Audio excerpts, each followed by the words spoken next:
Hi, everyone. Thanks for your patience as we get into our next confirmation lesson, what I call the first of the relational commandments. We're going to look at commandments 5, 6, and 7 this week. And those are the biggies, as they are that you shall not murder, or you shall not kill, you shall not commit adultery, and you shall not steal. And we're going to talk about each of these commandments a little bit as we go through our lesson. We'll continue to do that on Wednesday in our small groups. But before we hop in here, we're starting with some big commandments that we might talk about as sins. And oftentimes when people talk about breaking the commandments, we talk about sinning. I think I've shared with you before, but I'll share with you again. My favorite definition of sin is putting trust in something that is not God. Misguided trust is sin. And so when we talk about murder or killing, adultery or unfaithfulness in relationships, or stealing, theft, or deception, those are all things that are rooted in the fact that we trust ourselves or another person or another relationship or something more than we trust God. And that we often don't see the image of God in our neighbor. And so neighbor love is really at the core of all of these commandments. And so we often talk about sin in terms of big picture sins, right? Murder, adultery, stealing. Those seem like bad actions, and they are harmful and bad. But as Christian people, Jesus reminds us in the Gospels that to God, a sin, not trusting in God, is a sin, is a sin, is a sin. That we don't believe that there's a hierarchy of sins.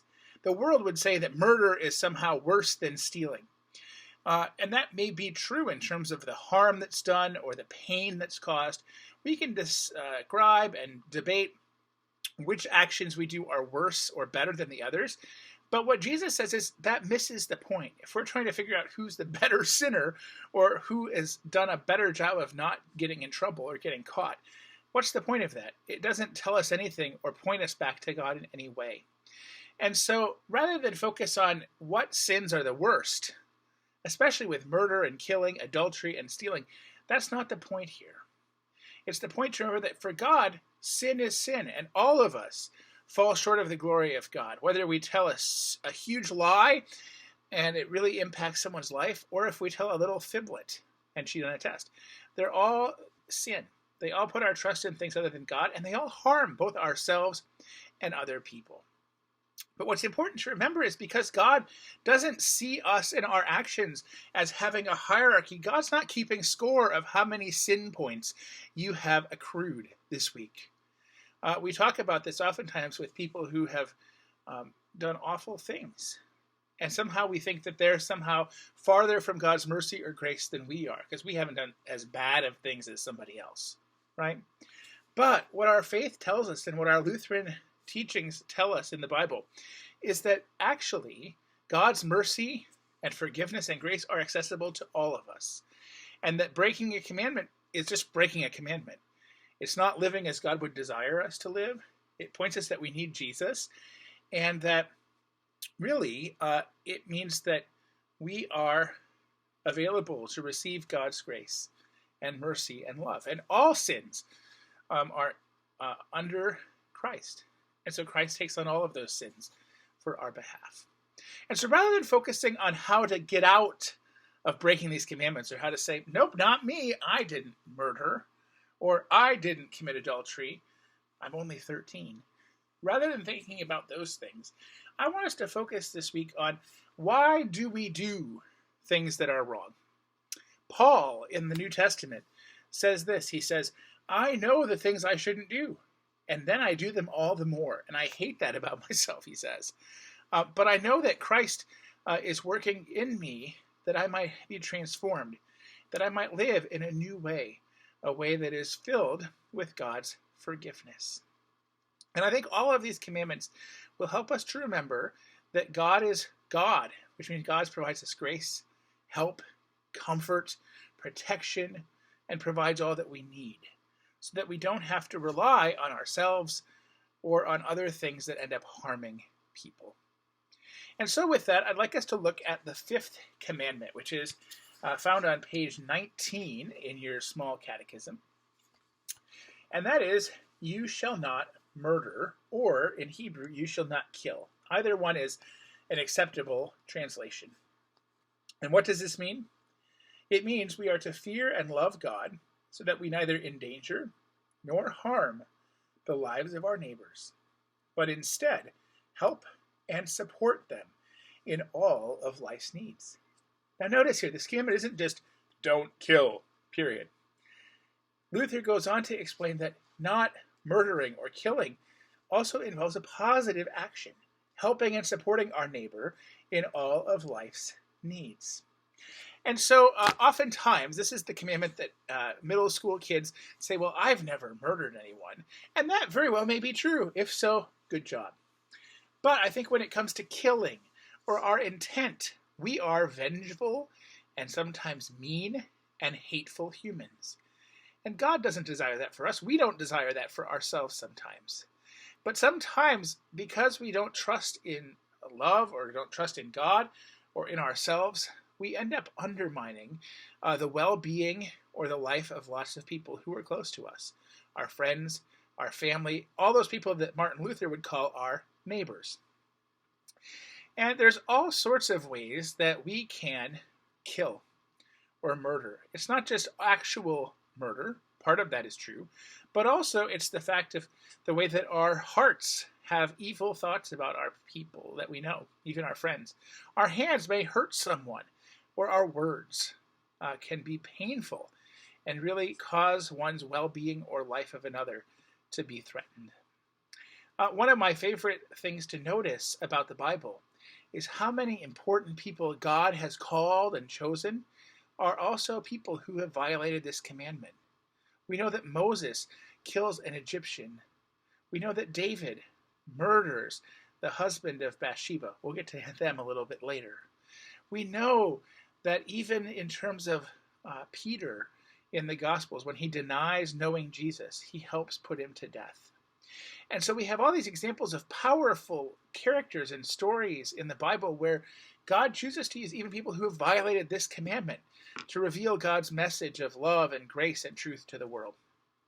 And that's a helpful reminder that the goal here is not that God desires us to be perfect, but that God wants us to explore and examine in our hearts and in our minds what it is that leads us to like vengeance, to like getting even or revenge.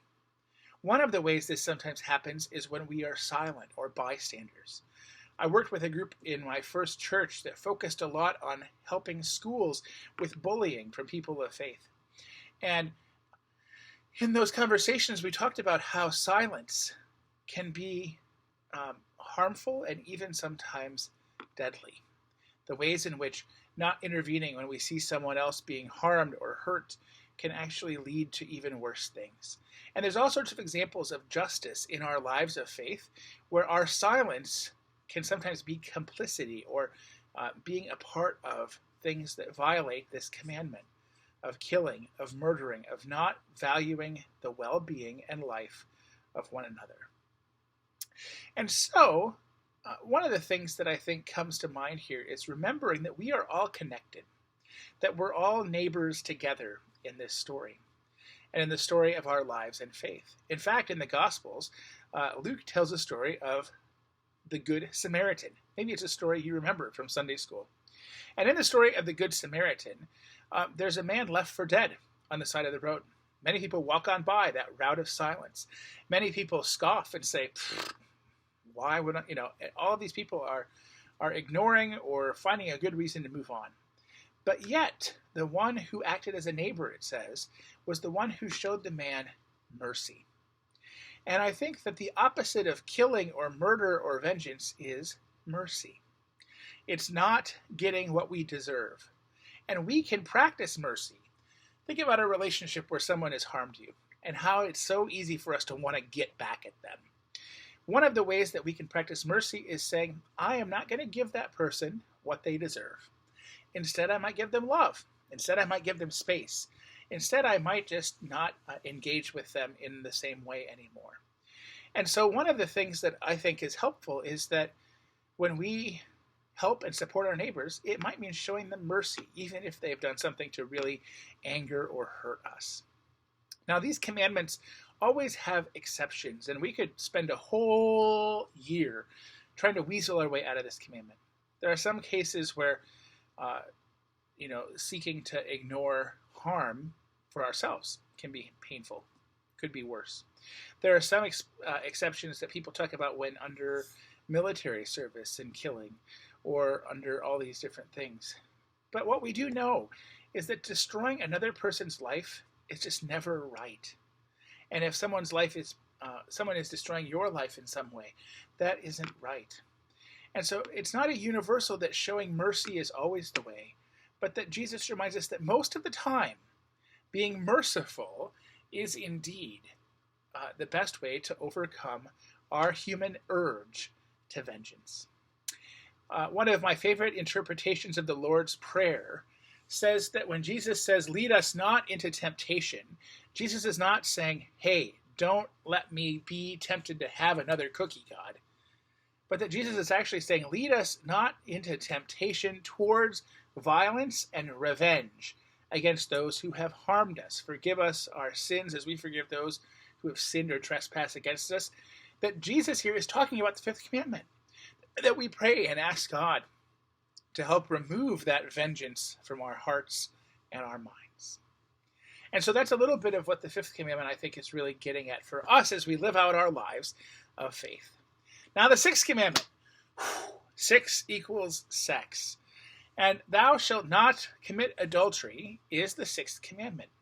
And I want us to talk about adultery not just in the terms of sexual intimacy, but in terms of intimate, trusting relationships. And so let's read in the Catechism, it's on page 20, what Luther writes about the sixth commandment. He says, "You shall not commit adultery." Now, what does this mean? We are to fear and love God, so that we lead pure and decent lives in word and deed, and each of us loves and honors their spouse. For a long time, this passage has been used to talk about and to think about sex. And sex is a natural part of human relationships. God's intended it to be good, but because of sin, misguided trust, sex is often harmful, misused, and a source of great consternation and frustration for people in relationships. It's an odd power dynamic that can impact a relationship, especially among young people.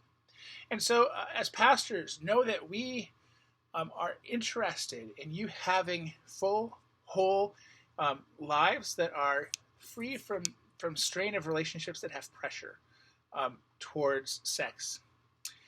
But that if you ever feel the need to process or discuss those things, that we are able to be a safe and a confidential space to talk about those things.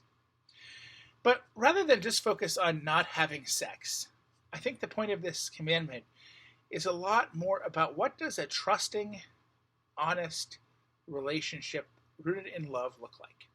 Maybe you've had a girlfriend or a boyfriend already. Maybe you're just thinking about dating. Maybe you feel like not until a long way from now. And that's okay, wherever you are. But when we think about what characteristics make up a strong, healthy, loving, committed relationship, what are some of the words that come to your mind? Respectful, honest, trustworthy, faithful, loving, gracious, understanding, adaptive, able to change. These are just a few of the characteristics that we think are true about God, and that I think are really important for our human relationships, especially romantic or dating relationships. We have lots of relationships, even friendships that aren't about sex, that are deeply intimate, where we're vulnerable, where we're closer to our true selves than we are with other people, where we let down our guard or our walls. And my guess is you might have some friendships or family relationships that are intimate, even if they're not sexual. And so what God is asking us here in this commandment is not just about sexual purity or anything about virginity, as much as it is God is asking us to bring love, honor, respect, consent, all of these things to our relationships, so that we might trust and not have fear, and not have lives that are motivated by fear, but that are that are guided by faithfulness. Our hearts can cause a lot of confusion, especially in puberty, and can cause a lot of pain, and there's a lot of pressure from social factors. And so the commandment about adultery, I think, is less about deciding around sex, but more about what are the limits that we have for ourselves and that we have for our friends and all those who we're in relationship with. God has given us limits and boundaries on our relationships, and that's a good thing. And so I think this commandment is not just don't, but it's about how do we bring love and honor, not just to a relationship with a partner or a spouse, but with all those for whom we have close intimacy, a close relationship. One of my favorite examples of how this is not just about sex is about adultery is breaking a relationship of trust. It's not maintaining faith or confidence or trust with one another, that you'll do what you say you'll do. And so my friend Joseph talks about a pair of friends, and they have been friends for a long time. They have a really open relationship. In fact, they might be BFFs, and they have told each other things that are really embarrassing about one another, things that happened in their lives that they would tell nobody else, never their pastor. But that what my friend Joseph says is that maintaining this commandment is that when you tell your friend about that embarrassing problem that you're having, that your friend doesn't tell your other friends about it, that's not committing adultery. It's not breaking it up. It's not shifting it. And so when we're friends with people, it means we treat them with respect. We treat them the way we want to be treated. We want to nurture our relationships with others and be honest. And so rather than just thinking about it in terms of having sex or not having sex, that this commandment is much more to me about what are the boundaries we have for ourselves and for other people. What are those things we do to maintain trust and honor and respect in our relationships? The last commandment of these biggies is you shall not steal. And stealing is something that my guess is a commandment we've broken, all of us, in one way or another. But let's see what it has to say in our catechism. You shall not steal. What does this mean? We are to fear and love God so that we neither take our neighbor's money or property, nor acquire their stuff by using shoddy merchandise or crooked deals, but instead that we help them to improve and to protect their property and income. There's all sorts of ways to apply you shall not steal to our lives and our faith. And my favorite story is of my friend whose little son was 4 and decided to steal 5-Hour Energy from the counter at Walgreens. He had to go back and as a 4-year-old apologize. But that we have an impulse in us, our human nature, that says we don't trust that God will give us all we need or all that we want. And so we find a way to beg, borrow, or steal to get what we think we need. This is the commandment that fits most with this notion of sin as misguided trust. We trust that God won't give us what we need or want, and so we try to get it for ourselves. We trust that there's not enough instead of trusting God to give us enough, and so we try to hoard or keep something for ourselves. And we think that we sometimes don't trust that we'll get a fair shake or a fair deal, and so we try to shift the ways things work to work in our favor. There's all sorts of ways that these things play out, but that God desires us to just have what we need, and that God would ask of us that we wouldn't steal or to take someone else's stuff or even to cheat someone out of something. And so that really the point is that we need to look to God and not to ourselves or our sticky fingers. I love that one of the things Martin Luther talks about is that not stealing is about honesty. It's about integrity, asking and looking to help people, not taking advantage of other people or putting our needs before theirs. It's basically God saying, selfishness is not always the best way to go. And sometimes when we put ourselves first instead of others, things that are harmful happen. One time someone robbed my car. They broke open the window and they stole, of all things, a few CDs, because it was 2007. But they also stole an important part of my car's window mechanism to sell it to somebody else.